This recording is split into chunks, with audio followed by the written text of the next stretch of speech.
বহু আকাঙ্ক্ষার এক নির্বাচন দেখল দেশের মানুষ। আলোচিত এই নির্বাচনের অনেক প্রার্থী আলোচনায় ছিলেন নির্বাচনের একেবারে শুরু থেকেই।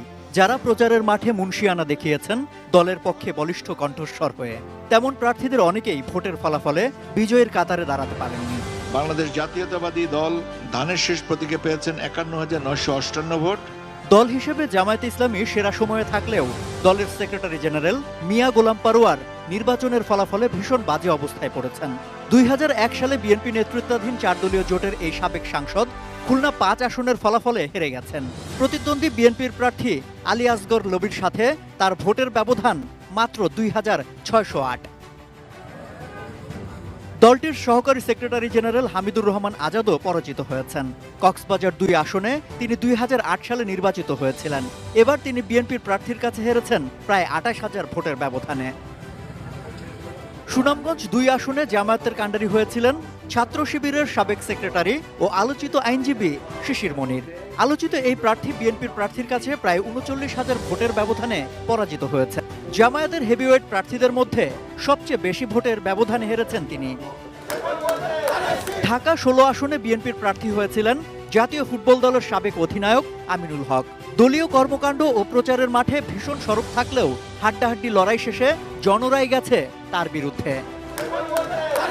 ঢাকা ৮ আসনে বিএনপির মির্জা আব্বাস ও এনসিপির প্রার্থী নাসিরউদ্দিন পাটোয়ারির নির্বাচনী খুনসুটি সামাজিক যোগাযোগ মাধ্যম, গণমাধ্যমে ভীষণ চর্চায় ছিল। ফলাফলে নিজ আব্বাসের পিছিয়ে পড়ার খবর আসে, তখন চূড়ান্ত ফলাফলের দিকে মনোযোগ বাড়ে সবার। সারাদিনের নাটকীয়তা শেষ হয় নাসিরউদ্দিন পাটোয়ারির ৫,৫০০ ভোটের পরাজয়ে। জুলাই অভ্যুত্থানের অন্যতম সমন্বয়ক ও এনসিপির প্রার্থী সার্জিস আলমও হেরে গেছেন। বিএনপির প্রার্থী মোহাম্মদ নাওশাদ জমিরের চেয়ে ৮,০০০ ভোট কম পেয়েছেন সার্জিস আলম। তারপরে এই টাকাটা জুলাই অভ্যুত্থানের আরেক পরিচিত মুখ ডাক্তার তাসনিম জারা, যিনি ঢাকা ৯ আসনে স্বতন্ত্র প্রার্থী হিসেবে দাঁড়িয়েছিলেন। ৪৪,০০০-এর বেশি ভোট পেলেও শেষ পর্যন্ত বিজয়ের হাসি হাসতে পারেননি তিনি। ঢাকা ১৩ আসনে তুমুল প্রতিদ্বন্দ্বিতায় বিএনপির প্রার্থী ববি হাজ্জাজের কাছে হেরেছেন বাংলাদেশ খেলাফত মজলিসের আমির মামুনুল হক। তাদের ভোটের ব্যবধান মাত্র ২,৩২০। ঢাকা ১২ আসনে জামায়াতের সাইফুল আলম খান মিলনের কাছে পরাজিত হয়েছেন বিপ্লবী ওয়ার্কার্স পার্টির সাইফুল হক ও বিএনপি থেকে বহিষ্কৃত যুবদলের সাবেক সভাপতি সাইফুল আলম নীরব।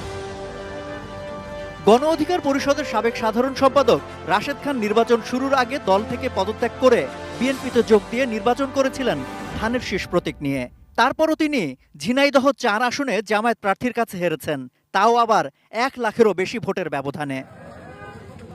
বগুড়া ২ আসনে নাগরিক ঐক্যের সভাপতি ডাকসুর সাবেক ভিপি মাহমুদুর রহমান মান্না হেভিওয়েট প্রার্থী হিসেবে আলোচনায় ছিলেন। তবে শেষ পর্যন্ত তিনি প্রত্যাশিত ফল করতে পারেননি। কেটলি প্রতীকে ভোট পেয়েছেন ৩৫০০-এরও কম, ফলে তিনি জামানত হারাতে চলেছেন।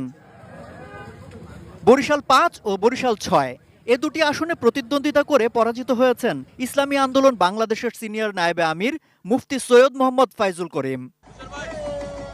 নরসিংদী ২ আসনে বিএনপির আব্দুল মঈন খানের কাছে হেরেছেন এনসিপির মোহাম্মদ সারোয়ার তুষার। ভোট পেয়েছেন ১৯,০০০-এর কিছু বেশি। মানুষগুলো আর ভালো নেই। খুলনা ১ আসনে জামায়াতে ইসলামী প্রথা ভেঙে ডুমুরিয়া উপজেলা হিন্দু কমিটির সাবেক সভাপতি কৃষ্ণ নন্দীকে প্রার্থী করেছিল। রাজনৈতিক এ সিদ্ধান্ত গণমাধ্যমে আলোচনা তৈরি করতে পারলেও ভোটের মাঠে কোনো প্রতিদ্বন্দ্বিতা করতে পারেননি কৃষ্ণ নন্দী। পরাজিত হয়েছেন তিনি।